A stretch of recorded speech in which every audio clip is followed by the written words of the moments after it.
আপনারা জানেন আমাদের দেশ ভারতবর্ষের লোক সংখ্যা বর্তমানে 140 কোটির বেশি। এক সময়ে মহাচীন জনসংখ্যার দিক থেকে পৃথিবীতে প্রথম রাষ্ট্র ছিল, কিন্তু সাম্প্রতিক অতীতের যে তথ্য আন্তর্জাতিক পরিসরে প্রকাশিত হয়েছে তার থেকে দেখা যাচ্ছে ভারতবর্ষের জনসংখ্যা চীনকে অতিক্রম করে গেছে। এটা একদিকে ভারতবর্ষের নাগরিক হিসাবে আমাদের কাছে গর্বের।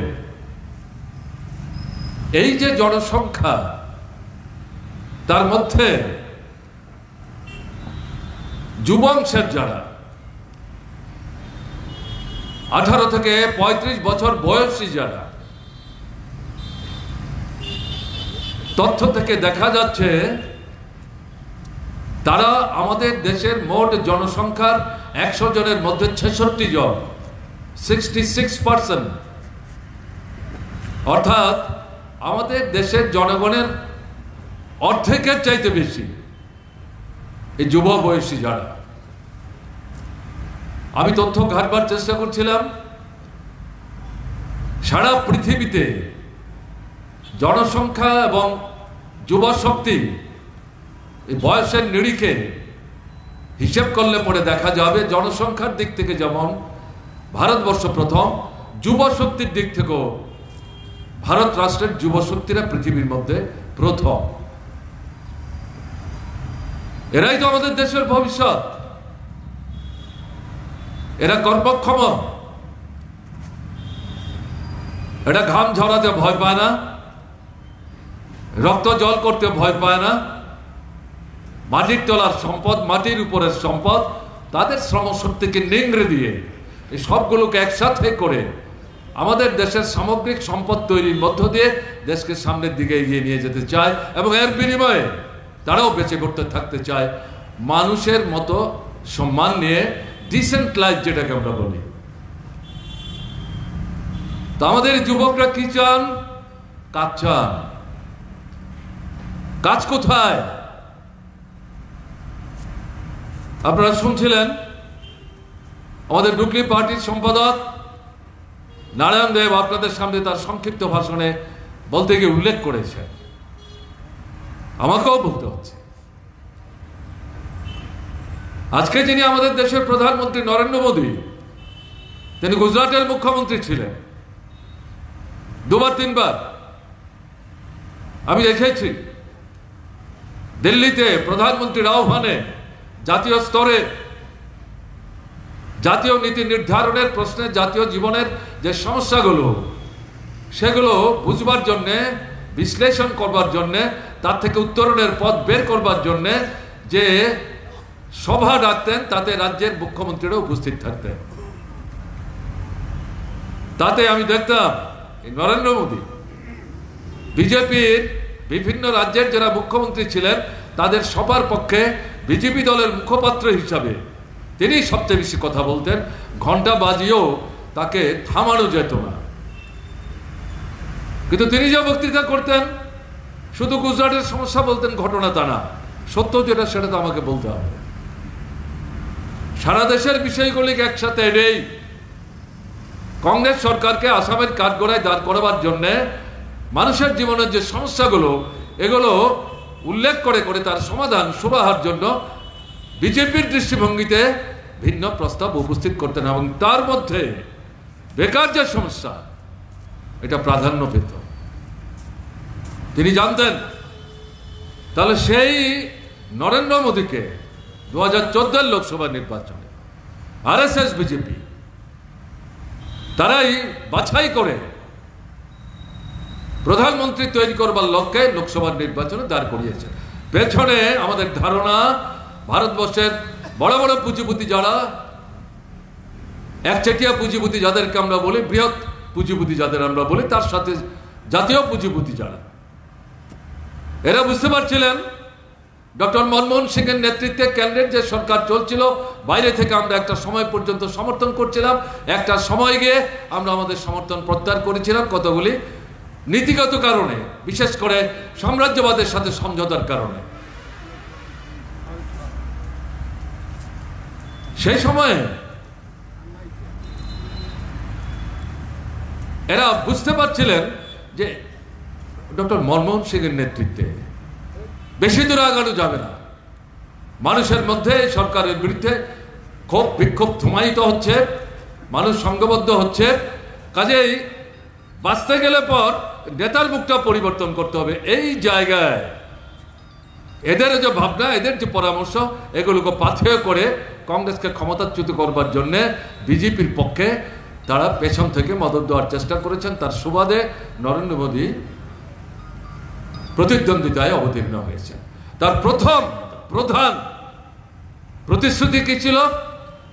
দেখেছেন তো, এই সরকার স্বাধীনতার পর থেকে সবচেয়ে বেশি সময় দিল্লি থেকে ক্ষমতা চালাচ্ছে। আমাদের দেশের প্রধান সমস্যা বেকার সমস্যা। আমাদের ভোট দিন, 5 বছর সময় দিন, প্রতি বছর 2 কোটি করে নতুন পদ সৃষ্টি করব। এখন যা সৃষ্টি হচ্ছে তা তো আছেই, তার বাইরে অতিরিক্ত 2 কোটি করে নতুন পদ সৃষ্টি করব। 5 বছর সময় দিন, 5 বছরে 2 কোটি করে হলে 10 কোটি ছেলে মেয়ের চাকরির ব্যবস্থা হবে। আমাদের দেশে বর্তমান যে বেকার ছেলে মেয়ের সংখ্যা, সম্ভবত তার বড় অংশটাকেই এই 5 বছরের মধ্যে আমরা সমাধান করে ফেলতে পারব। যদি আমরা না পারি, তাহলে 5 বছর পর আপনাদের সামনে সুযোগ থাকবে জীবনের অভিজ্ঞতার ভিত্তিতে আপনারা আবার ভোটের অধিকার প্রয়োগ করার মধ্য দিয়ে আমাদেরকে ক্ষমতাচ্যুত করবেন। আমরা তো জোর করে বসে থাকতে পারবো না। এটাই ছিল নরেন্দ্র মোদীর প্রধানমন্ত্রী হওয়ার আগে, প্রধানমন্ত্রী হওয়ার প্রত্যাশা নিয়ে দেশের যুব শক্তির সামনে এবং সামগ্রিকভাবে দেশের জনগণের সামনে এই মূল যে গুরুত্বপূর্ণ সমস্যা, তার সমাধানের লক্ষ্যে প্রতিশ্রুতি। 10 বছর হয়ে গেল। আমি আপনাদের বিনীতভাবে জিজ্ঞেস করি, 19-এর লোকসভা নির্বাচনে নরেন্দ্র মোদী ত্রিপুরায় 3-4বার এসছে, জেলায় জেলায় ঘুরে বক্তৃতা করেছে। 19-এর লোকসভা নির্বাচনের আগেই 10 থেকে 11 মাস ত্রিপুরার জনগণের উদ্দেশ্যে 5 থেকে 7 বার, কখনো দিল্লি থেকে অনলাইনে, কখনো ত্রিপুরা এসে আগরতলার বিবেকানন্দ ময়দানে দাঁড়িয়ে হাজার হাজার মানুষ সামনে বক্তৃতা করেছে। কিন্তু কোথাও 14 লোকসভা নির্বাচনে যে প্রতিশ্রুতিগুলি রেখেছিলেন, মূল যে প্রতিশ্রুতিগুলি, এগুলির কতটা কি হলো, কোথায় সমস্যা, কোনটা কেন করতে পারছেন না, এর থেকে উত্তরণের জন্য কি ভাবছেন, 19-এর লোকসভা নির্বাচনে আবার ভোট চাইছেন, এ নিয়ে কোনো কথা নরেন্দ্র মোদী বলেননি। তার দলের কোনো নেতা, কেন্দ্রের কোনো মন্ত্রী বলেননি। দেখতে দেখতে 10 বছর হয়ে গেল, আবার লোকসভা নির্বাচন। প্রতিশ্রুতি কিন্তু দিতে শুরু করেছে। এখন তার প্রতিশ্রুতিকে আমরাই তো জিতব। মে-জুনের মধ্যে নির্বাচনের ফল ঘোষণা হলে পর নূতন সরকার তৈরি হব, আমি 3য়বারের জন্য প্রধানমন্ত্রী হব। তারপর আমাদের যে পূর্ণাঙ্গ বাজেট আমরা প্রস্তুত করে উপস্থিত করব নূতন পার্লামেন্টের সামনে, তাতে 2047 সালে স্বাধীন ভারতবর্ষের 100 বছর পূর্ণ হবে। সেই সময় ভারতবর্ষের চেহারাটা কি হবে তার চিত্র আমরা ফুটিয়ে তুলব আমাদের এই জুন-জুলাইয়ের বাজেট প্রস্তাবে। এই হচ্ছে প্রধানমন্ত্রী নরেন্দ্র মোদীর নির্বাচনের মুখে প্রতিশ্রুতি। আমাদের দেশের স্বাধীনতার 100 বছরের বিষয়টিকে মাথায় রেখে কথা বলছে, কিন্তু আমাদের দেশের স্বাধীনতা সংগ্রামে নরেন্দ্র মোদী সাহেবের যে দল, দর্শনের দিক নির্দেশ যে সংগঠনটি করে RSS, এদের কোনো ভূমিকা ছিল না। ব্রিটিশ সাম্রাজ্যবাদকে পেছন থেকে সাহায্য করেছে, স্বাধীনতা সংগ্রামের পিঠে ছুরি মেরেছে, বিশ্বাসঘাতকতা করেছে, কিন্তু স্বাধীনতার সংগ্রাম আটকে রাখতে পারেনি। স্বাধীনতা লাভের পর সংবিধান তৈরি হয়েছে, এই সংবিধান বিরোধিতা করেছে। জাতীয় পতাকা, তেরঙ্গা ঝান্ডা, এটা কোনো দলের ঝান্ডা না, জাতীয় পতাকার বিরোধিতা করেছে। জাতীয় সঙ্গীত রবীন্দ্রনাথ ঠাকুরের তৈরি করা, আমরা গর্বিত।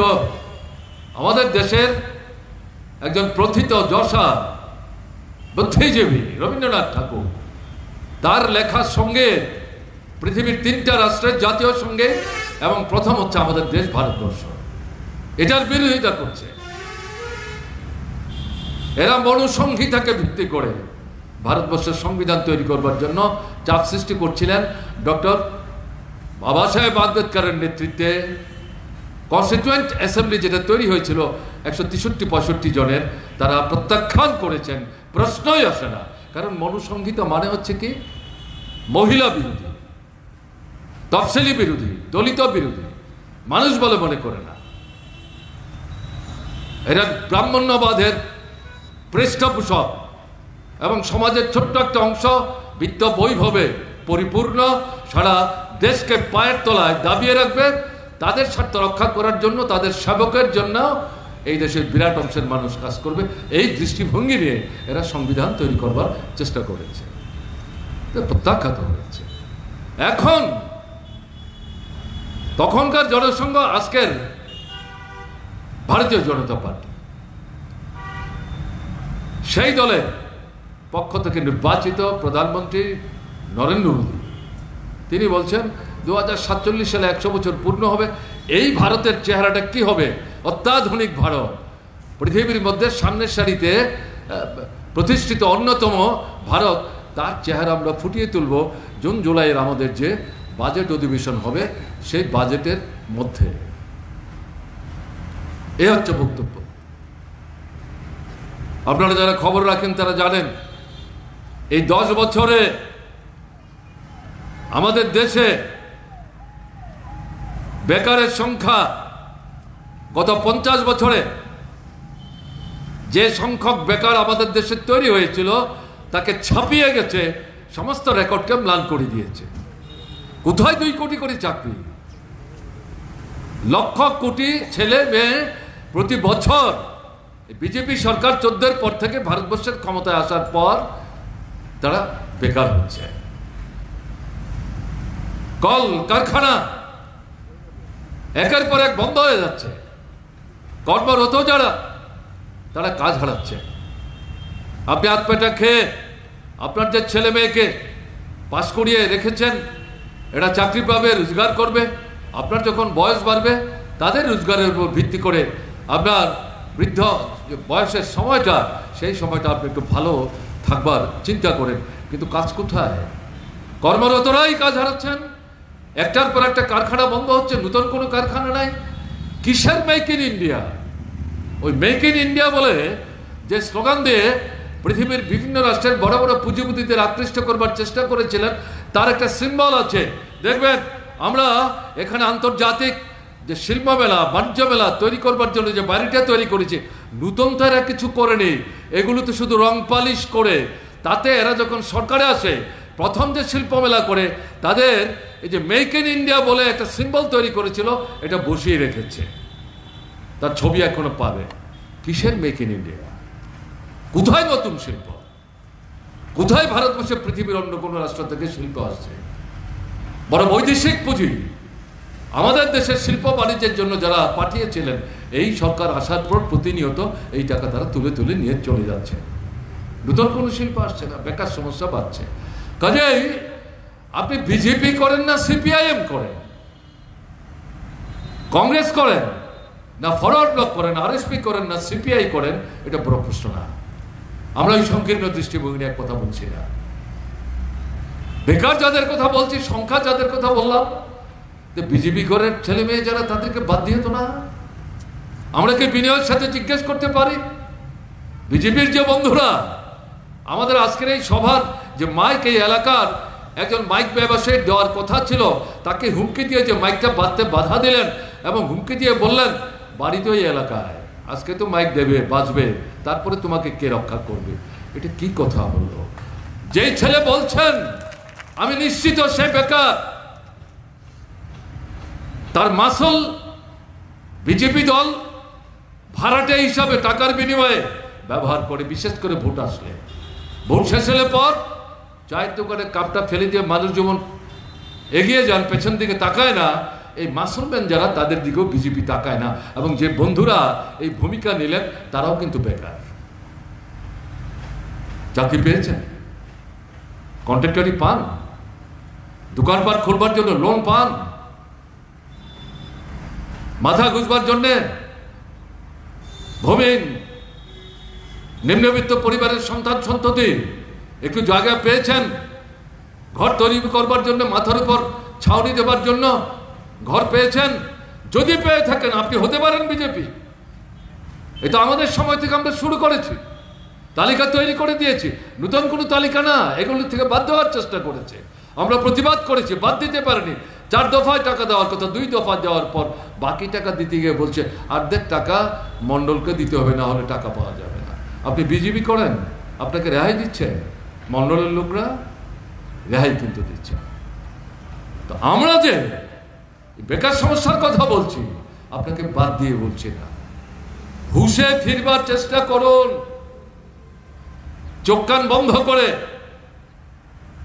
কিছু কচকচে কাঁচা নোট হাতে তুলে দিয়ে এর মাথা ফাটিয়ে ফেলো, ওর মিছিলে আক্রমণ করো, ওই পার্টি অফিসটার দরজা ভেঙে দাও। এই এলাকায় বামফ্রন্ট মার্ক্সবাদী কমিউনিস্ট পার্টির সংগঠক, ভয় দেখিয়েও তাকে আটকানো যাচ্ছে না। তার বাড়িটা আগুন দিয়ে পুড়িয়ে দাও, দোকানটা জ্বালিয়ে দাও, অটোটা নিয়ে যাতে বেরোতে না পারে। এগুলো কি কাজ করছে? সমাজদ্রোহীতে পরিণত হচ্ছে। সামনাসামনি আপনাকে দেখলে কথা হয়তো বলে না, পাশ কাটিয়ে গেলে পর পেছন থেকে থুতু ফেলে ঘৃণা প্রকাশ করে, ঘৃণা উদ্দীকরণ করে, এবং তারা মনে মনে বলে এ তো ঘৃণিত জীব, এর মধ্যে তো মনুষ্যত্বের কিছু অবশিষ্ট নেই। মা বাবা নেই, তারা দেখছেন না, মা বাবা অসহায়। কাজে এই জায়গায় দাঁড়িয়ে কেন এইভাবে ব্যবহৃত হচ্ছেন? আমাদের ভোট দেবেন কিনা পরের প্রশ্ন, কিন্তু এই যে বাস্তবতার মাটিতে দাঁড়িয়ে যে কথাগুলো বলছি উপলব্ধি করবার চেষ্টা করুন। তো তাহলে আজকে ভারতবর্ষের এই যে 66% যুবক 18 থেকে 35 বছর বয়সে, এদের হাতে কাজ চাই। নতুন যে সরকার তৈরি হবে তাদের কাছে এটাই প্রত্যাশা ভারতবর্ষের যুব সম্প্রদায়ের। আমরা ভারতের কমিউনিস্ট পার্টি মার্ক্সবাদী, আজ থেকে 5 দিন আগে আমাদের যে নির্বাচনী ইশতেহার আমরা দিয়েছি, আমরা মার্ক্সবাদী কমিউনিস্ট পার্টি দিল্লিতে সরকার তৈরি করব এরকম আকাশ কুসুম কল্পনা নিয়ে আমরা কিন্তু ইশতেহার দিচ্ছি না। কিন্তু আমরা জানি বিজেপি সরকার কেন্দ্রে তৈরি করতে গেলে পর মার্ক্সবাদী কমিউনিস্ট পার্টির পার্লামেন্টের ভেতরের শক্তি, বাইরের শক্তি সমর্থন ছাড়া কোন দলের পক্ষে কেন্দ্রে সরকার তৈরি করা সম্ভব হবে না।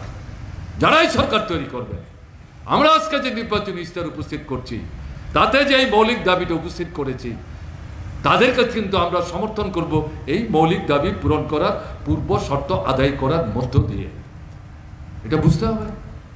আপনার দাবি, আপনি যে দলের ঝান্ডা হাতে নিয়ে আমাদের মাথা ফাটাবার চেষ্টা করছেন, মিটিং ভাঙবার চেষ্টা করছেন, আমরা কিন্তু আপনার দাবি এখানে উপস্থিত করার চেষ্টা করছি, বুঝবার চেষ্টা করব। দ্বিতীয় শক্তি ছাত্র, যুবকদের মধ্যেও ছাত্ররা আছে, বিকাশমান শক্তি, আমাদের দেশের ভবিষ্যৎ। জন্মসূত্রে আমরা জানি, আমি তো ছাত্র আন্দোলনের কর্মী ছিলাম। শিক্ষক নাই, চেয়ার নাই, টেবিল নাই, বেঞ্চ নাই, ব্ল্যাকবোর্ড নাই, ডাস্টার নাই, চক নাই। মাস্টারমশাইরা, আমরা যে খাতায় লিখতাম তখন কলম দিয়ে আমরা লিখতাম না, লিখতে অভ্যস্ত ছিলাম না, কাঠ পেন্সিল দিয়ে লিখতাম। এই পৃষ্ঠায় ওই পৃষ্ঠায় রাবার পকেটে থাকতো, লেখা শেষ হলে পর রাবার দিয়ে মুছে আবার সেই পৃষ্ঠায় আমরা লেখবার চেষ্টা করতাম। এক পৃষ্ঠায় 2-3 বার লেখার চেষ্টা হতো। মাস্টারমশাইরা, ডাস্টার নাই, আমাদের এই খাতা যেগুলিতে আর লেখা যাবে না এই কাগজগুলো ছিঁড়ে নিয়ে একটা পুটলা বানিয়ে এটা দিয়ে ব্ল্যাকবোর্ড পরিষ্কার করতেন, ডাস্টার পর্যন্ত ছিল না। এই তো আমাদের অভিজ্ঞতা। সেখান থেকে সেই শিক্ষাকে ত্রিপুরায় বামফ্রন্ট সরকার কোথায় তুলেছিল, আমি তার বিস্তৃতি দিতে এখানে আসেনি। এটা রাজ্য সরকার তৈরি করার কথা না। আপনারা জানেন কলেজ অব্দি বিনা বেতনে পড়ার ব্যবস্থা আমরা করেছিলাম। 10ম শ্রেণী পর্যন্ত বিনামূল্যে পুস্তকের ব্যবস্থা আমরা করেছিলাম। ভারতবর্ষের মধ্যে তামিলনাড়ুর পর প্রথম বামফ্রন্ট সরকার ত্রিপুরায় এই কুকিজ বিস্কুট আর 2টো কলা দিয়ে টিফিন শুরু করেছিল। সেখান থেকে রান্না করা খাবারের কর্মসূচি আমরা রূপায়ণ করি। এটা ভারতের কেন্দ্রীয় সরকারের উপর চাপ সৃষ্টি করে সারা ভারতবর্ষে এই নূতন স্কুলের ছেলে মেয়েদের এটা প্রথম ক্লাস 5, তারপরে ক্লাস 8, তারপর স্কুল, এটা চালু করতে বাধ্য হয়। এরকম একটা জায়গায় আমরা নিয়ে গিয়েছিলাম। বিজেপি সরকার এরা কি করছেন? 2020 সালে নতুন শিক্ষানীতি নিয়ে যে রাস্তায় তারা অগ্রসর হওয়ার চেষ্টা করছে, গরিবের ছেলে মেয়ে কায়ক ক্লাসে কষ্টের সৃষ্টি স্কুল অতিক্রম করতে পারলেও কলেজে, বিশ্ববিদ্যালয়ে ডাক্তার, ইঞ্জিনিয়ার এগুলো হওয়ার জন্য কোনো সুযোগ তাদের নাই। পয়সা যার নাই তার ছেলে মেয়ের উচ্চশিক্ষা এরকম গুরুত্বপূর্ণ শিক্ষা লাভের সুযোগ নাই, অধিকার থেকে বঞ্চিত। এটা কি শিক্ষানীতি? আমরা ভারতের কমিউনিস্ট পার্টি মার্ক্সবাদী, আমাদের যে নির্বাচন ইস্তেহার আমরা সেখানে ঘোষণা করেছি এই বিজেপি সরকারকে ক্ষমতাচ্যুত করে নতুন বিকল্প যে সরকার তৈরি হবে তাদের মাধ্যমে এই 2020-এ বিজেপি সরকারের সর্বনাশা শিক্ষানীতি বাতিল করে শিক্ষা খাতে বাজেটের জিডিপি শতকরা 6 খরচের ব্যবস্থা করে সব ঘরের ছেলে মেয়ে বিদ্যালয় পর্যন্ত নিখরচায় যাতে পড়তে পারে, উচ্চশিক্ষার জন্য নানাভাবে তাদেরকে আমাদের সাহায্য করতে হবে। গরিব, মধ্যবিত্ত, নিম্নবিত্ত ঘরের ছেলে মেয়ে বলে তারা উচ্চশিক্ষা লাভ করতে পারবেন না, এটা কোনো মতেই হতে দেওয়া যায় না। কংগ্রেস দল আশিস বাবুর সমর্থনে আমরা এখানে মিটিং করছি, তাদের দলের যে ইস্তাহার গত পরশুদিন তারা প্রকাশ করেছেন, তারাও আমাদের মতোই একই ভাষায় তারা এই কথাগুলো বলছেন। এবং এই কারণে আমরা লক্ষ্য করছি নরেন্দ্র মোদী এখন বলতে শুরু করেছেন কংগ্রেসের যে নির্বাচনী ইস্তেহার এটার মধ্যে তো বামের গন্ধ পাওয়া যাচ্ছে, মুসলমানের গন্ধ পাওয়া যাচ্ছে। আচ্ছা, নির্বাচনী ইস্তেহারের মধ্যে হিন্দু মুসলমানের গন্ধ কি করে বের করছেন? এত নাকের শক্তি, এত ঘ্রাণ শক্তি, কি ব্যাপার? কাদের এরকম ঘ্রাণ শক্তি আছে আপনারা জানেন তো? আমি নাইবা উল্লেখ করলাম। এটা কি কথা? ভীতি, আতঙ্ক। কংগ্রেস যেন আস্তে আস্তে বামপন্থের দিকে যাচ্ছে, আর বামফ্রন্ট যেটা ভাবছে এটা কংগ্রেস লুফে নিচ্ছে। আরে এ তো জনগণের সমস্যা, ঘরে ঘরে চাকরি চাই। আমরা কি এই কথা বলছি কোথাও? 66 ভাগ ছেলে মেয়ে যারা বেকার হয়ে বসে আছে তাদের চাকরি, মানে কেন্দ্রীয় সরকারের দপ্তর, রাজ্য সরকারের দপ্তর সরকারি চাকরি দেওয়ার মধ্য দিয়ে তাদের বেকার সমস্যার সমাধান করতে হবে, এই কথা আমরা বলিনি তো। এটা সম্ভব না। কিন্তু কেন্দ্রের দপ্তর, রাজ্যের দপ্তর, রাষ্ট্রায়ত্ত সংস্থা এগুলিতে দরজা খোলা রাখতে হবে। কৃষির উন্নতি করতে হবে, তাকে ভিত্তি করে নতুন শিল্পের যে সম্ভাবনা তার ভিত্তিটাকে সংহত করতে হবে। কলকারখানা তৈরি হবে, এতে গিয়ে আমাদের ছেলেরা মেয়েরা কাজ পাবেন, তাদের হাতে পয়সা আসবে, তারা বাজারে যাবেন, চাহিদা বাড়বে, ব্যবসা বাণিজ্য প্রসারিত হবে। তার মধ্য দিয়ে সবাই তো চাকরি চায় না, দোকানপাট খুলবেন, নিজের পরিবার প্রতিপালন করবেন, দোকানপাটের মধ্য দিয়ে আরো 3টা 4টা 5টা বেকার ছেলে মেয়ে সবাই হয়তো বিএ এম এ পাস করতে পারেনি দারিদ্রতার কারণে, তাদের চাকরির ব্যবস্থা হবে। আমরা তো এইভাবে বলছি। কংগ্রেস দলের ইস্তেহার পড়ে দেখুন তো, প্রায় একই কথা তারাও বলছে। নরেন্দ্র মোদী দেখছেন একই কাণ্ড হচ্ছে, কিন্তু সিপিআইএম কংগ্রেস কাছাকাছি চলে আসছে এবং এই কারণে বলছে কংগ্রেসের ইস্তেহার তো বামফ্রন্টের গন্ধ পাওয়া যাচ্ছে। এর আগে বলেছেন, প্রথম বলেছেন এটা তো মুসলমান পাকিস্তানের গন্ধ পাওয়া যাচ্ছে, তারপরে গতকালকে থেকে বলতে শুরু করেছেন এটার মধ্যে বামপন্থী ফ্রন্টের গন্ধ পাওয়া যাচ্ছে। পাবেন তো, লালাতঙ্কে ভুগছেন, রাতের ঘুম ছুটছে, আরো ছুটবে, অপেক্ষা করুন।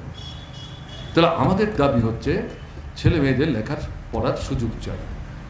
শুধু সিপিএম, শুধু কংগ্রেস, শুধু বামফ্রন্ট, হিন্দু মুসলমান বৌদ্ধ খ্রিস্টান নির্বিশেষে, দল মত নির্বিশেষে ছেলে মেয়ে আমাদের দেশের সম্পদ, তারা আমাদের ভাবী নাগরিক, তাদের বিকাশের উপর দেশের বিকাশ ভবিষ্যৎ নির্ভর করছে। এই শিক্ষা আক্রমণ করে এটা বেসরকারি পুঁজির হাতে লুটের একটা ক্ষেত্র হিসেবে পরিণত করছে। মানুষ কি চান? সুস্থ থাকতে চান, রোগ ভোগ করতে চান, হাসপাতাল চান। হাসপাতাল তো বালি করলে তৈরি হবে না। ডাক্তার লাগবে, নার্স লাগবে, স্বাস্থ্যকর্মী লাগবে, পরীক্ষা নিরীক্ষার যন্ত্রপাতি লাগবে। সব ওষুধ মানুষ কিনতে পারবে না। কতগুলি জরুরি গুরুত্বপূর্ণ ঔষধ, সেগুলো সাধারণ মানুষ, গরিব মানুষ, মধ্যবিত্ত মানুষ, তাদেরকে কিনবার সাহায্য করতে হবে।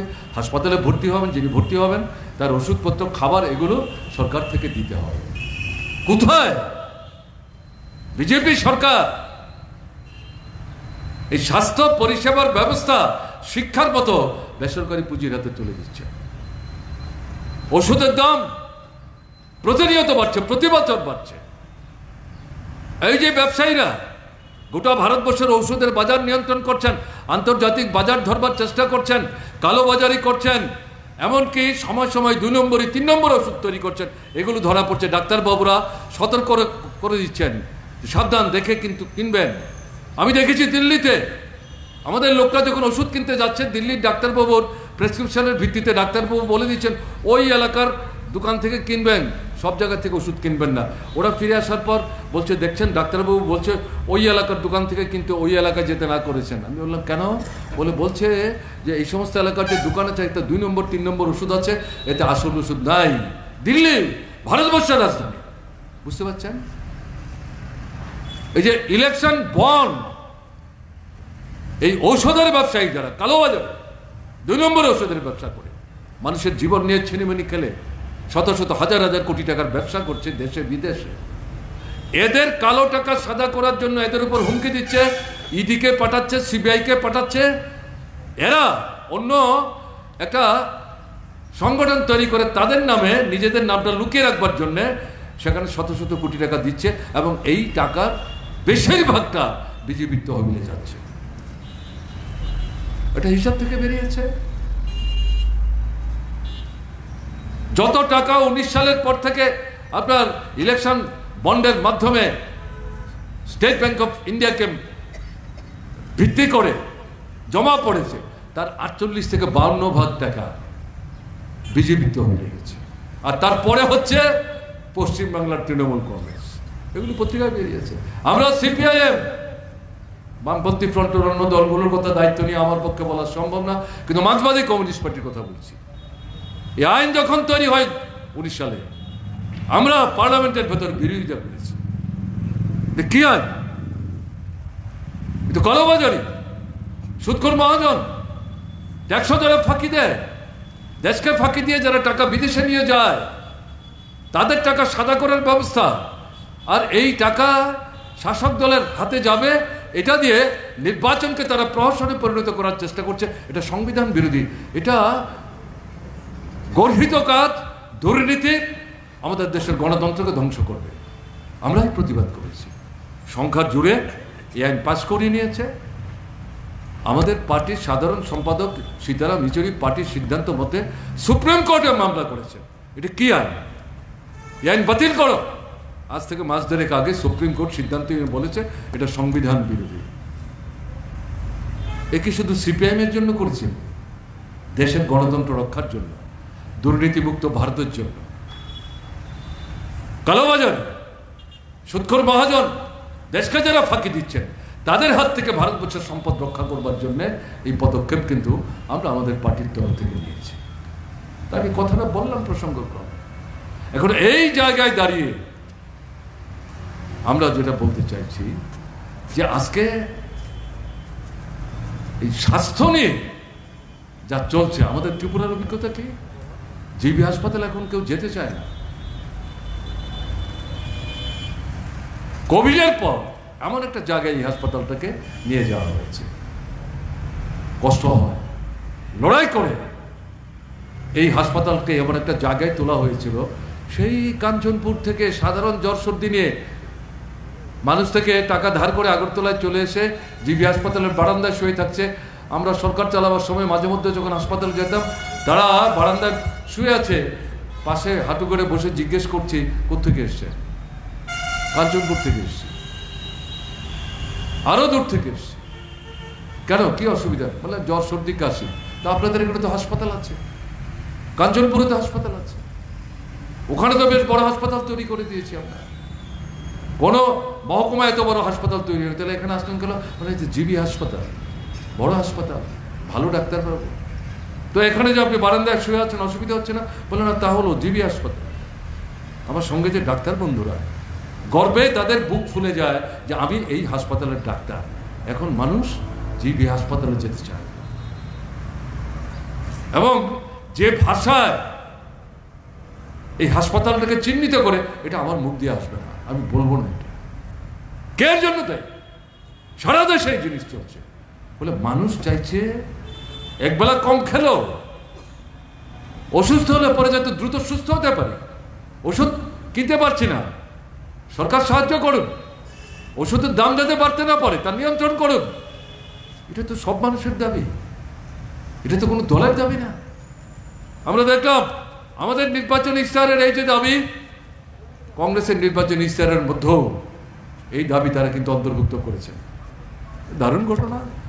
আমাদের ভাবনা চিন্তার মধ্যে কাছাকাছি একে অপরের আসছি বলেই তো জনজীবনের এই যে মৌলিক সমস্যাগুলো, এগুলোকে ভিত্তি করে দেখা যাচ্ছে যারাই নির্বাচনের আগে আলাদা করে নিজেদের নির্বাচন ইশতেহার উপস্থিত করছেন, এগুলি কাছাকাছি বিষয়গুলো, বস্তুগুলো সামনে আসছে।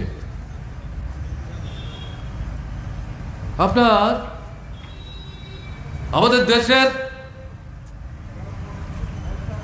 বেশিরভাগ মানুষ গ্রামে বাস করে, 70 ভাগ 71 ভাগ। তাদের বড় অংশ কৃষির উপর নির্ভরশীল, প্রত্যক্ষ পরোক্ষভাবে। অন্নদাতা বলা হয়, জমি বন্ধক, স্ত্রীর সোনাদানা বন্ধক, সমস্ত বিয়ের জন্য আতপেটা খেয়ে টাকা জমিয়ে তাদের জন্য কিছু সোনাদানা তৈরি করেছেন, সেগুলো বন্ধক। টাকা এনে সেই জমিতে চাষ করছেন, বাজারে যখন ফসল বিক্রি করতে যাচ্ছেন উৎপাদন খরচের টাকাই উঠছে না। কৃষি ছাড়ছে, গ্রাম ছাড়ছে, শহরে চলে যাচ্ছে, রাজ্যান্তরিত হচ্ছে। কি হচ্ছে আপনারা দেখেছেন? 1 বছর সমানে দিল্লিকে চারিদিক থেকে ঘেরাও করে কৃষকরা দল মত নির্বিশেষে নানা ঝালদা কাঁধে নিয়ে লড়াই করেছে, ফাঁকি দিয়ে প্রতারণা করে উত্তরপ্রদেশের ভোটের আগে তাদের এই লড়াই থেকে তুলে বাড়িতে পাঠিয়েছেন। কিন্তু উত্তরপ্রদেশের ভোট শেষ, 1 বছরের জায়গায় 1.5 বছর হয়ে গেল, সে প্রতিশ্রুতির একটাও কার্যকরী করেননি নরেন্দ্র মোদী। মূল দাবি কি? আমরা যে পয়সা খরচ করে ফসল তৈরি করছি, আমাদের ফসল বিক্রি করার মধ্য দিয়ে এই ফসলের দামটা তো আমাদের হাতে আসতে হবে। স্বামীনাথন কৃষি বিজ্ঞানী, তাকে এবার আপনার ভারতরত্ন দিয়েছেন কৃষকদেরকে বোকা বানাবার জন্য। তার মেয়ে বলেছেন, আমার বাবা তো ভারতরত্নের জন্য কাজ করেনি, আমার বাবা কাজ করেছেন ভারতবর্ষের কৃষির উন্নতির জন্য, তার সমৃদ্ধির জন্য। কৃষক যারা, তারা যাতে ফসলের ন্যায্য মূল্য পায়, তারা যাতে অভুক্তে আতপেটা খেয়ে মারা না যায়, ভারতবর্ষের মানুষের যাতে দারিদ্রতা দূর হয়, এটা করুন। ভারতরত্ন দিয়েছেন, আপনাদের ধন্যবাদ জানাই। কিন্তু আমার বাবা জীবিত থাকলো এই ভারতরত্নের মেডেল হাতে নিয়ে এই কথাই বলতেন। বাবারা বর্তমানে তার মেয়ে হিসাবে আমি এই কথাটা আপনাদের সামনে বলছি। কোনো কথা বলেননি নরেন্দ্র মোদী, কোনো কথা বলেননি। তাহলে এই জায়গায় দাঁড়িয়ে সেখানে নরেন্দ্র মোদী প্রতিশ্রুতি দিয়েছিলেন 2014 লোকসভা নির্বাচনে কৃষকের আয় 2.5 গুণ করে দেব। এখন 10 বছর হলো, 2.5 গুণ হয়েছে। লক্ষ লক্ষ কৃষক, নারী পুরুষ কৃষক আত্মহত্যা করছেন। এখন তো তার হিসাবই ছাপা হয় না, ভারত সরকার তার কোনো হিসাবই উপস্থিত করতে চায় না, চেপে যাওয়ার চেষ্টা করছে। মহিলা কৃষকদেরকে কৃষক বলেই তারা স্বীকার করতে চায় না। কি অদ্ভুত কথা! মাঠে নারী পুরুষ সমানে কাজ করছেন। কোনো কোনো মাঠে লক্ষ্য করলে দেখা যাবে পুরুষের চাইতে মহিলা কৃষাণী যারা, তাদের সংখ্যা বেশি, তারা বেশি পরিশ্রম করেন। তাদেরকে হিসাবের মধ্যে আনতে চাইছে না। কাজে এই জায়গায় দাঁড়িয়ে আমরা যে কথা বলছি, উৎপাদিত ফসলের ন্যূনতম ন্যায্য মূল্য, ডক্টর স্বামীনাথনের যে পরামর্শ, সেই পরামর্শ কার্যকরী করতে হবে। আমি লক্ষ্য করলাম কংগ্রেস তার নির্বাচনী স্তরে আমাদের মতো করেই তাদের অন্যতম প্রতিশ্রুতি হিসাবে এই বিষয়বস্তুকে অন্তর্ভুক্ত করেছে, এই বিষয়বস্তুকে তারা অন্তর্ভুক্ত করেছে। তা আমাদের দেশের সাধারণ মানুষের এটাই তো চাহিদা, যারা ভূমিহীন, ক্ষেত মজুর, ঘর নাই, জায়গা নাই, জমি নাই, তারা একটু মাথা গুজবার জায়গা চায়। তারা কেউ আপনার দ্রুম দ্রুম জমি চায় না, 5 ঘন্টা না হলে পরে 2.5 ঘন্টা। আমরা তো দেখেছি আমাদের ত্রিপুরায় বামফ্রন্ট সরকার থাকার সময় আগরতলা শহরের মধ্যে 2.5 ঘন্টা জমি দেওয়া ভূমিহীনদের পক্ষে আমাদের দিক থেকে কঠিন ছিল, জায়গা নাই। তাদের ডেকেছি আমরা, বসে কথা বলেছি আমরা, এই এলাকায় এতটুকু জায়গা পাওয়া গেছে, আপনারা এতটা পরিবার আছেন, তাদের মধ্যে সমান করে ভাগ করে দিতে গেলে পর এই 1.25 ঘন্টা 1.5 ঘন্টার বেশি হবে না, বলুন আপনারা, আমরা কি করবো? বলো না, তাই আমাদের ভাগ করে দিই। আমি বলছি যান, যে বিবেকানন্দ যে ময়দান, তার পেছনে যে বসতি স্থাপন করে যারা আছেন, গরিব মানুষ, নিম্নবিত্তাংশের মানুষ, তাদেরকে এই বামফ্রন্ট সরকার নির্বাচন চক্রবর্তী যখন মুখ্যমন্ত্রী, দশরথ দেব যখন সেখানে শিক্ষামন্ত্রী, ট্রাইবাল ওয়েলফেয়ার মিনিস্টার, সেই সময় সেই জায়গায় জায়গা দিতে গিয়ে এই যে অভিজ্ঞতার কথা আমি বললাম, এভাবে তাদেরকে জায়গা দেওয়া হয়েছে। গ্রামে একটু বেশি জায়গা দেওয়া সম্ভব হয়েছে। এখানে তো দ্রুম জমি কেউ চাইছে না, একটু জমি কাগজপত্র করে দাও, এবং কাগজপত্র দেওয়ার সময় শুধু পুরুষের নামে না, পুরুষ নারী উভয়ের নামে আমরা ত্রিপুরা এটা চালু করেছিলাম। এবং ঘরটা যাতে তৈরি করতে পারে, একটা থাকার ঘর, একটা রান্নাঘর, একটা ভালো ল্যাট্রিন, একটা জলের কল, বাচ্চারা পড়তে পারে, এরকম একটা ছোট্ট একটা আলাদা করে জায়গা। এই তো দাবি, এর বেশি কিছু না তো। 2 তলা 3 তলা কেউ দাবি করছে না তো, করছে না তো। 2014 সালে যা প্রতিশ্রুতি দিয়েছিল, 23 সাল শেষ হলো, 24-এর ভোট করেননি তো কিছু। আর সাধারণ দাবিটা কি? এখন দেখবেন আপনার কতগুলো প্রকল্প কর্মসূচি আছে, এর মধ্যে সবচেয়ে বেশি কাজ করেন আমাদের মায়েরা, বোনেরা, মহিলারা।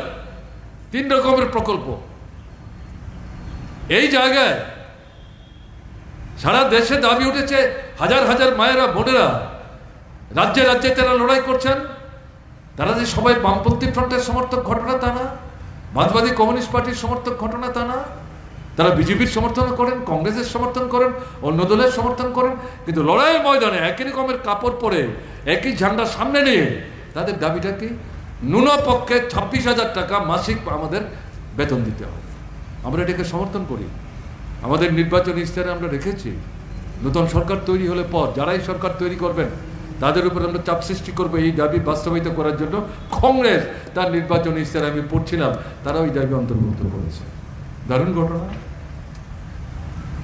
বয়স্ক মানুষ, বৃদ্ধ মানুষ, 60-65 বছর হয়েছে, আয় উপার্জনের ব্যবস্থা নাই, বাড়িতে রোজগার করার লোক নাই, বাঁচবেন কি করে?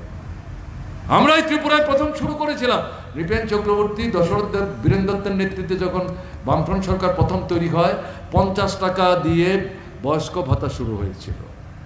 সেটা তুলতে তুলতে আমরা 1,500, 2,000 টাকা এনেছিলাম। সারা দেশে ত্রিপুরাকে দেখিয়ে বলছে, একটা ছোট্ট রাজ্য, শিল্প নাই, কল নাই, কারখানা নাই, অর্থনীতির দিকে পেছনে পড়া, তারা যদি এটা করতে পারে, আমাদের মতো রাজ্য হবে না কেন? উত্তরপ্রদেশে কেন হবে না? মহারাষ্ট্রে কেন হবে না? হরিয়ানায় কেন হবে না? রাজস্থানে কেন হবে না? দাবি উঠছে, কোনো কোনো রাজ্য সরকার করছে। আমরা আমাদের নির্বাচনী ইশতেহারে এবার রেখেছি, নতুন সরকার তৈরি হলে পরে তাদের কাছে আমাদের দাবি থাকবে, এরকম 60-65 বছর যাদের হয়ে গেছে, আর কোনো আয় উপার্জন নাই, মাসে 6,000 টাকা করে তাদেরকে ভাতা দিতে হবে। দল না, মত না, ধর্ম না, বর্ণ না, সম্প্রদায় না। বিজেপি যারা করে তাদের জন্য আমরা এই দাবি করছি। বিজেপি ত্রিপুরায় এসে কি করলাম? 1 লক্ষের উপর মানুষের নাম কাটে দিল। এই টাকা বাঁচিয়ে সেখানে 500 টাকা বাড়িয়ে বললো আমরা তো ভাতা বাড়িয়ে দিয়েছে। আরে আপনি তো একজনের মুখের গ্রাস নিয়ে আরেকজনের মুখে তুলে দেওয়ার চেষ্টা করছেন। এটা কি করছেন আপনি? এটা তো ঘর ডাকাতি করছেন। এবং সেই টাকা প্রতি মাসের টাকা প্রতি মাসে পাচ্ছে না, 3 মাস 4 মাস পর, এবং এই টাকা যখন ব্যাংক থেকে তুলতে যাচ্ছে মন্ডলের লোকরা পাশে দাঁড়িয়ে থাকছে ওখান থেকে খাবলা দিয়ে টাকা নেওয়ার জন্য। কি হচ্ছে এটা? আমরা শুধু ত্রিপুরার কথা বলছি না, এগুলো বিরোধিতা করছে। এখন যে টাকা দিচ্ছেন 1000-2 টাকা, এটা যথেষ্ট না। সারা ভারতবর্ষের জন্য 6000 করে এরকম বয়স্ক যারা, তাদেরকে ভাতা দিতে হবে ধর্ম বর্ণ সম্প্রদায় নির্বিশেষে। কংগ্রেসের নির্বাচনী ইশতেহারও দেখলাম তারা ওইটা উল্লেখ করেছে, ভাতার কথা উল্লেখ করেছে। এইভাবে আমি যদি বলি তাহলে তো অনেকক্ষণ সময় চলে যাবে, এতক্ষণ তো বলা যাবে না। আমি মূল কয়েকটা বিষয় আপনাদের সামনে উপস্থিত করব। এগুলো বিজেপির নেতৃত্বে এই যে সরকারটা আছে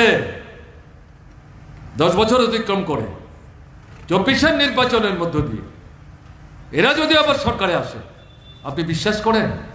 এমনকি আমি এখান থেকে দূরে দাঁড়িয়ে বসে কান খুলে যারা আমাদের কথা শুনছেন বিজেপি সমর্থক, সেই বন্ধুদের বলছি বিনয়ের সাথে, আপনারা কি বিশ্বাস করেন মনে প্রাণে এই 10 বছরের বিজেপি শাসন, ত্রিপুরার 72 মাস 6 বছরের শাসন দেখার মধ্য দিয়ে এরা সরকারে আসলে আপনার জীবনের মূল যে কয়েকটা বিষয়, 6টা-7টা বিষয় এখানে উল্লেখ করলাম, এগুলো তারা বাস্তবায়িত করবে? বিশ্বাস করেন?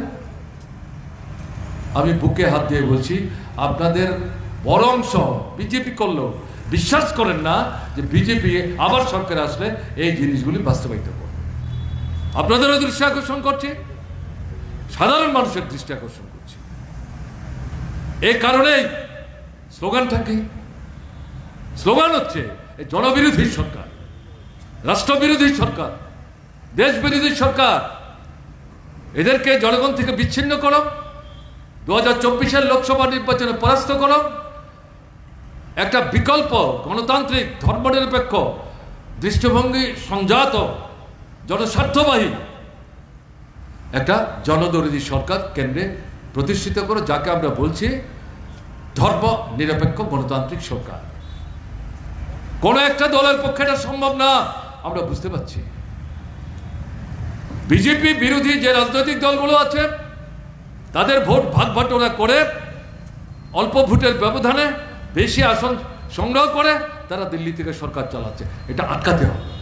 এটা আটকাবার জন্যে বিজেপি বিরোধী যে রাজনৈতিক দল মনে প্রাণে গণতান্ত্রিক ধর্মনিরপেক্ষ জনস্বার্থবাহী, এরা একটা জায়গায় আসুন, এই ভোট ভাগাভাগি যতটা সম্ভব মোকাবেলা করে বেশিরভাগ ভোটকে একটা জায়গায় আনার চেষ্টা করুন।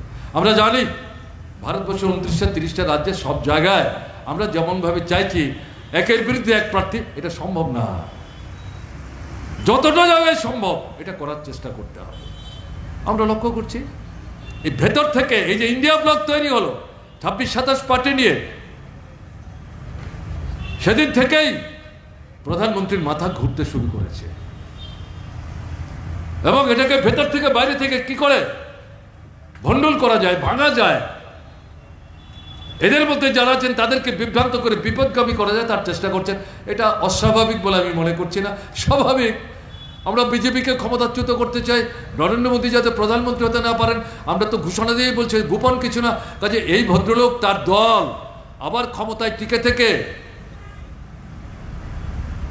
অল্প যে শক্তির স্বার্থ রক্ষা করার জন্য এই সরকারটাকে ব্যবহার করছেন, তাদের জন্য যাতে আরও ভালোভাবে করতে পারেন, লুটের রাজত্ব যাতে আরও দীর্ঘস্থায়ী করতে পারেন, তার জন্য তারা তো তার বিরোধী শক্তিকে কোণঠাসা করার চেষ্টা করবেন, টুকরো টুকরো করার চেষ্টা করবেন। অস্বাভাবিক কিছু না, এটাকে আমরা স্পোর্টিং স্পিরিট নিয়ে মোকাবেলা করছি। বিজেপি কিন্তু স্পোর্টিং স্পিরিট নিয়ে মোকাবেলা করছে না। তা যদি করতো তাহলে আপনার মিটিং ভাঙবে কেন, মাইক ভাড়া দিতে বাধা দেবে কেন, পোস্টার লাগালে ছিঁড়ে ফেলবে কেন, পতাকা পুতলে পরে ছুঁড়ে ফেলে দেবে কেন, হুমকি দেবে কেন? এটা স্পোর্টিং স্পিরিট না। পেট কাটতে পারলে পরে একসাথে অনেকগুলো সোনার ডিম পাওয়া যাবে, রাতারাতি রাজা উজির নাজির মহারাজ হয়ে যাব। এই হাঁসটা কেটে তো দেখলাম সোনার ডিম তো দূরের কথা, হাঁসটাকেই মেরে ফেললাম। এখন বুঝতে পারছি কি সর্বনাশ করেছি, আমাদের দিকে কেউ ফিরেও তাকায় না। মানুষ বলছে এই অভিজ্ঞতার ভিত্তিতে আমরা 2023-এর নির্বাচনে আহ্বান রেখেছিলাম এদেরকে পরাস্ত করুন। একাধিক অবিজেপি রাজনৈতিক দল একটা জায়গায় আসার চেষ্টা করেছি আমরা। ভোটের ফলে কি দেখা গেল? 51 ভাগ ভোট পেয়েছিলেন 18-তে,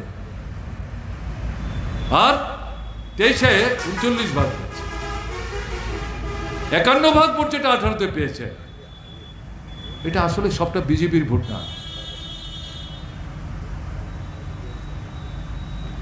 কংগ্রেস 18-র আগে যে বিধানসভা নির্বাচন হয়েছিল 42 ভাগ ভোট পেয়েছিল, বিজেপি 5 ভাগের নিচে ভোট পেয়েছিল। 18 নির্বাচনে গিয়ে দেখা গেল কংগ্রেসের ভোট 42 থেকে নেমে 2.5-তে চলে এসছে, বিজেপির ভোট 5-এর থেকে 51 হয়ে গেল। কোথেকে আসতো ভোট? সিপিআইএম থেকে তো যায়নি, সিপিআইএম এর ভোট 6 থেকে 7 ভাগ কমেছে। 18-র আগে যে ভোট ছিল 18-র ভোটে আগের তুলনায় 6 থেকে 7 ভাগ ভোট কমেছে।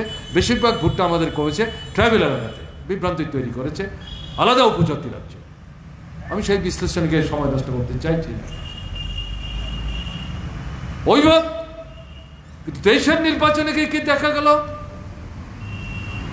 যারা বিভ্রান্ত হয়ে, মোহগ্রস্ত হয়ে, লোভের বশবর্তী হয়ে বিজেপি বলছে যে আমরা দিল্লিতেও থাকবো, রাজ্যেও থাকবো, ডাবল ইঞ্জিনের সরকার, টাকা পয়সার কোনো অভাব হবে না। বামফ্রন্ট সরকারের কাছে দাবি করছেন ভালো, কিন্তু তারা তো আপনাদের সব সমস্যার সমাধান করতে পারছে না। দরকারটাকে আমাদের একবার ভোট দিয়ে দেখুন না, 5 বছর কেন্দ্র রাজ্য একসাথে মিলে ডাবল ইঞ্জিনের সরকার চালাবো, সব সমস্যার সমাধান হয়ে যাবে। এই তো প্রতিশ্রুতি ছিল। কাজে মানুষ তার জীবনের অভিজ্ঞতা যখন দেখলো এগুলো সব মিথ্যা প্রতিশ্রুতি, প্রহসন। কাজ নাই, খাদ্য নাই, রোজগার নাই, আয় উপার্জন নাই, কেনবার ক্ষমতা নাই, সন্তান মারা যাচ্ছে, বিক্রি করছেন অনাহারের জ্বালা থেকে বাঁচবার জন্যে, তাতেও যখন হচ্ছে না, গোটা পরিবার বিষ খেয়ে আত্মহত্যা করছেন, ফলিডল খেয়ে আত্মহত্যা করছেন। আবার কোথাও কোথাও একসাথে স্বামী স্ত্রী ফাঁসির দড়িতে ঝুলছেন। কি হচ্ছে এটা? খবর রাখে কেউ? এই সরকারের আমলে এই সমস্ত জিনিসগুলো বামফ্রন্ট সরকার আসার পর বন্ধ হয়ে গেছিল, ইতিহাসের অতীত হিসাবে পরিগণিত হতো, এগুলো নতুন করে আবার আসতে শুরু হয়েছে। যে এই জায়গায় দাঁড়িয়ে যেটা দেখা গেল, দেশের নির্বাচনে যারা মোহগ্রস্ত হয়ে বিজেপিকে ভোট দিয়েছিলেন তাদের একটা উল্লেখযোগ্য অংশ তারা কিন্তু বিজেপিকে আর ভোট দিলেন না। দিলে তো বিজেপির ভোট কম 39 হওয়ার কথা না, 39 যে ভোট। আমি যেখানে দাঁড়িয়ে কথা বলছি আপনাদের সামনে, এই যে কেন্দ্র, ফরওয়ার্ড ব্লকের একজন প্রার্থীকে আমরা দিয়েছিলাম, সব বুথে যারা ভোটার আপনাদের ভোট দিতে দিয়েছে কেন্দ্রে, সঙ্গে সূর্যমণি নগর প্রার্থীকেই বাড়ি থেকে বেরোতে দিচ্ছিল না, কংগ্রেসকে আমরা এই আসনটা ছেড়েছিলাম। পোলিং এজেন্ট দিতে পারছে না, দিয়েছিল পিটিএ বের করে দিয়েছে, ভোটারদের যেতে দেয়নি। প্রার্থী নিজে ভীত সন্ত্রস্ত, তাকে নিয়ে যখন আমাদের কর্মীরা যেতে দিয়েছে, বলছে কোথায় নিয়ে যাচ্ছেন, আমি তো আক্রান্ত হবো, আমাকে যখন বাড়িতে দিয়ে যাবে রাতের বেলায় তো আমি আক্রান্ত হব। এই তো পরিস্থিতি। তাহলে এই কাণ্ড করে দেশের নির্বাচনে যে 19 ভোট 39 ভোট, তার মধ্যে 12 থেকে 15-17% ভোট এটা আসল ভোট না, জালিয়াতির ভোট। তাহলে প্রকৃত ভোট কত? 22 থেকে 25 হবে। এরা জানে এরা তো জয় হাসিল করতে পারে, এরা তো পরাস্ত হয়েছে। সরকারটাকে টিকে থাকলো কি করে? কে টিকে থাকতে সাহায্য করলো? বিশ্বাসঘাতক বিজেপি বিরোধী সেজে, বুকে আলখাল্লা লাগিয়ে, মানুষকে বিভ্রান্ত করে, উপজাতি দরদি সেজে 42 আসনে দাঁড়িয়ে 13 আসন জিতে কংগ্রেসকে কয়েকটা, বিজেপিকে কয়েকটা আসনে জিততে সাহায্য করে, বামফ্রন্টের দিকে যাতে ট্রাইবেল ভোট আসতে না পারে, যারা বিভ্রান্ত হয়ে গেছিল তারা যাতে ফিরে যেতে না পারে, কোনো মতেই বামফ্রন্ট তাদেরকে সরকার আসতে দেওয়া যাবে না, এই কাণ্ডটা করে তারা বিজেপিকে সরকারের টিকে থাকতে সাহায্য করেছে।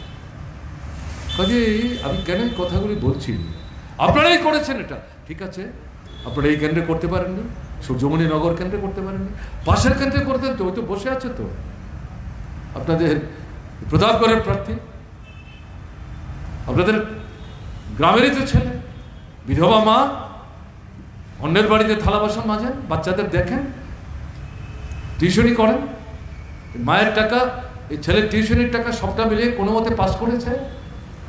সেই ছেলেকে যখন ডিএফ করে এই শুভ দিনে আমরা দাঁড় করালাম, আমাদের অনেকেই বলছে কাকে দাঁড় করালেন, তাকে চিনি না, সে কি করে জিতবে, উনি সরকারের অবর্তমান। আপনারাই জিতিয়েছেন, দেশের নির্বাচনে আপনারা জিতিয়েছেন, 18 নির্বাচনে জিততে পারেনি, এরকম ঘটনা আছে। কাজেই এই জায়গায় দাঁড়িয়ে যেটা বলতে চাইছি, আত্মবিশ্বাসে বলিয়ান হওয়ার চেষ্টা করুন, ভয়ের কাছে মাথা নত না, দেয়ালে পিঠ লাগিয়ে দাঁড়িয়ে থাকার কোনো কারণ নেই।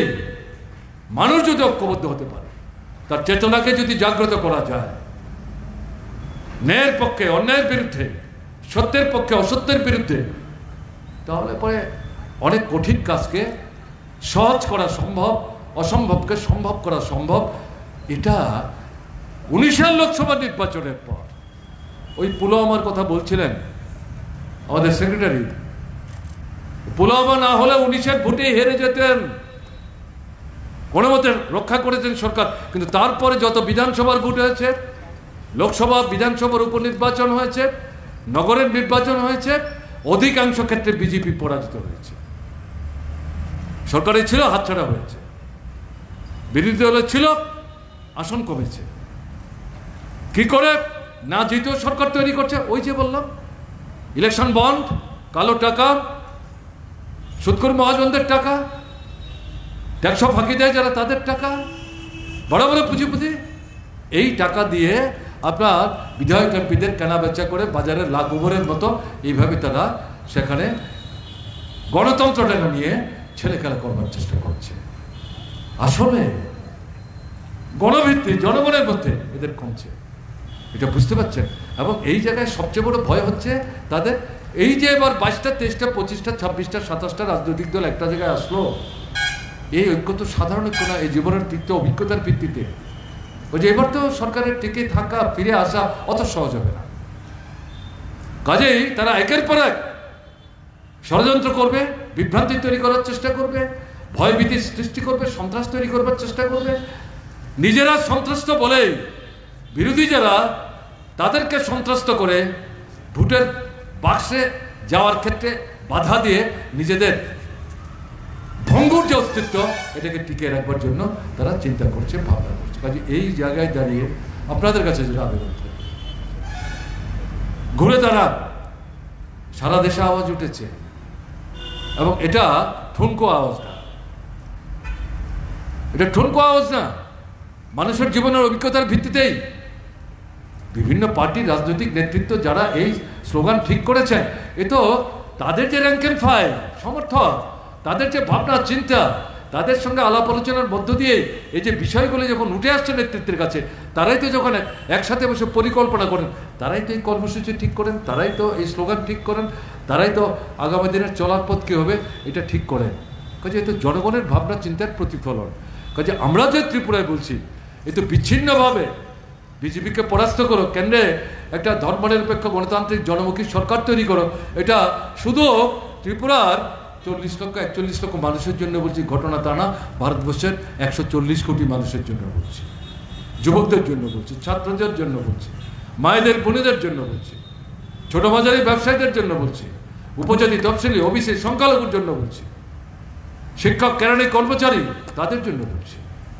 কাজে এই জায়গায় দাঁড়িয়ে আপনাদের কাছে যেটা আমাদের আবেদন থাকবে, দূর থেকেও যারা শুনছেন, ভয়ে ভীতিতে মুখ দেখে ফেলবে, রাতের অন্ধকারে গিয়ে আবার বিল পাট্টাল ছুড়বে, ঘরে আগুন লাগিয়ে দিতে পারে, কিন্তু শুনছেন তো। কিন্তু আপনাদের চেতনার কাছে আমাদের যেটা আবেদন থাকবে, ভয়ের কাছে আত্মসমর্পণ করলে সন্ত্রাস যারা করেন তাদেরকে প্রশ্রয় দেওয়া হবে, এই প্রশ্রয় দেবেন না।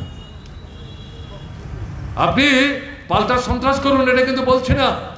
সন্ত্রাসের বিরুদ্ধে ঐক্যবদ্ধভাবে প্রতিবাদ, এটা পাল্টা সন্ত্রাসের চেয়ে অনেক বেশি শক্তিশালী গণতান্ত্রিক পদ্ধতিতে প্রতিবাদ। কাজে এই দৃষ্টিভঙ্গি নিয়ে আপনাদেরকে রুখে দাঁড়াবার জন্য বলবো। সেদিক থেকে এই নির্বাচনে আমরা এই যে বিধানসভা কেন্দ্র, তার পাশের যে বিধানসভা কেন্দ্র ভোটে দিতে পারলেন না, খুব কম ভোট আপনাদের বাক্সে জমা হয়েছে। এবারকার নির্বাচনে আমরা বামফ্রন্ট সমর্থন করেছি, ইন্ডিয়া মঞ্চের প্রার্থী কংগ্রেস দলের আশিস বাবুকে হাত চিহ্ন তার প্রতীক, এই চিহ্নে ভোট দিয়ে তাকে জয়যুক্ত করতে হবে। বিভ্রান্তের কোনো সুযোগ নেই। আর এই কোনোদিনই তো হাত চিহ্নে ভোট দেয়নি, আমরা কী করে হাত চিহ্নে ভোট দেবো? আমরা বরাবরই কাস্তার তারকা চিহ্নে ভোট দিই, অথবা সিংহ চিহ্নে ভোট দিই, অথবা কুদাল বেলচায় ভোট দিই, অথবা কাস্তে ধানের শীষে ভোট দিই। এটা কি বলছেন? বলছি তো, দেশের মানুষ চাইছেন, এটা তো আমাদের কয়েকজন নেতৃত্বের কথা না, এটা বাস্তবের চাহিদা, সময়ের চাহিদা, সময়ের দাবি। যেখানে তো সংগঠিত কোনো সুযোগ নেই। গতবার অনেক জায়গায় আপনারা হাত চিহ্নে ভোট দিয়েছেন, হাত চিহ্নে যারা ভোট দিতে অভ্যস্ত, বামফ্রন্টকে যারা ক্ষমতা থেকে হটাবার জন্য 18 নির্বাচনে বিজেপিকেই দুয়ার ঢেলে ভোট দিয়েছেন, তারাও তো কাস্তে হাতুড়ি তারা চিহ্নে ভোট দিয়েছেন। অভিজ্ঞতা জীবনের শ্রেষ্ঠ শিক্ষক, এর কোনো বিকল্প নাই। কাজে এটা ভাবনায় রেখে এই এলাকার মানুষ যারা, তাদের কাছে আমাদের আবেদন, আপনারা সাহসে বলি আমি আশিস বাবুকে, গত বিধানসভার নির্বাচনে যে ভোট দিতে পারলেন না, ক্ষোভ বিক্ষোভ জ্বালা যন্ত্রণা, দিতে পারলে ফল অন্যরকম হতোই, এ নিয়ে আমাদের কোনো সন্দেহ ছিল না। তাহলে ওটা পুষিয়ে দেওয়ার জন্য এবার আশিস বাবুকে এই দুটো বিধানসভা কেন্দ্রে আপনারা জয়ী করুন, জয়ী করে তাকে এই পশ্চিম আসনে তার জয়টাকে সুনিশ্চিত করবার ক্ষেত্রটাকে একটু সংহত করুন, এই দায়িত্ব পালনের জন্য এগিয়ে আসুন। যা পারলেন না 23-এর নির্বাচনে, এটা 24-এর লোকসভা নির্বাচনে পুষিয়ে নেওয়ার চেষ্টা করুন। সুযোগ তো, এটা তো সুযোগ, এই সুযোগটাকে কাজে লাগাবার চেষ্টা করব। আপনাদের কাছে আবেদন করব, শুধু নিজেদের মধ্যে বসে বসে কথা বললে চলবে না, পাড়া যান, হাঁটুন, মানুষের সঙ্গে কথা বলুন, জানবার চেষ্টা করুন, কি চিন্তা করছেন, কি ভাবছেন, কি বলছেন, আমাদের কোনো পরামর্শ দিচ্ছেন কিনা, অথবা সরকারের থাকার সময় এক টাকারে 25 বছর বামফ্রন্ট সরকার সব কাজ ঠিকঠাক করতে পেরেছিলাম, এই দাবি তো আমরা করবো না। সবার সব চাহিদা পূরণ করে দিয়েছিলাম, এই দাবিও তো আমরা করবো না। এটা করার ক্ষমতা কোথায় ছিল? অনেকেরই অনেক জিনিস আমরা পূরণ করতে পারিনি, ক্ষোভ আছে, বিক্ষোভ আছে। আবার আমাদের নেতা কর্মীরা কোনো কোনো জায়গায় ক্ষমতার দম্ভে এতটা দাম্ভিক হয়েছিলেন, কথাবার্তা বলার সময় হুঁশ থাকতো না, উল্টোপাল্টা ব্যবহার করতেন, কিছু পাওয়ার জন্য নাই, ব্যবহারের কারণে অনেকে ক্ষুব্ধ হয়ে আছেন। এখন যান, এগুলো মন খুলে উদাম করে বলবে, এগুলো শুনে ক্ষুব্ধ হবেন না, রাগ করবেন না, চোখ কান বন্ধ করে শান্তভাবে শুনবেন, সঠিক সমালোচনা গ্রহণ করবেন। ভুল যদি কোনো সমালোচনা করে উগ্র না হয়ে, বিতর্কে তার্কিক হিসাবে নিজেকে ইনভলভ না করে, যুক্তি দিয়ে, তথ্য দিয়ে, বিনয়ের সাথে বুঝিয়ে বলবেন যেটা বলছেন এটা ঠিক না, সঠিক জিনিস জানতে সাহায্য করুন। এভাবেই তো যারা ভিন্ন শিবিরে আছেন তাদেরকে জয় করে মিত্র শিবিরে আপনার সঙ্গে আপনি নতুন শক্তির সমাবেশ করবেন।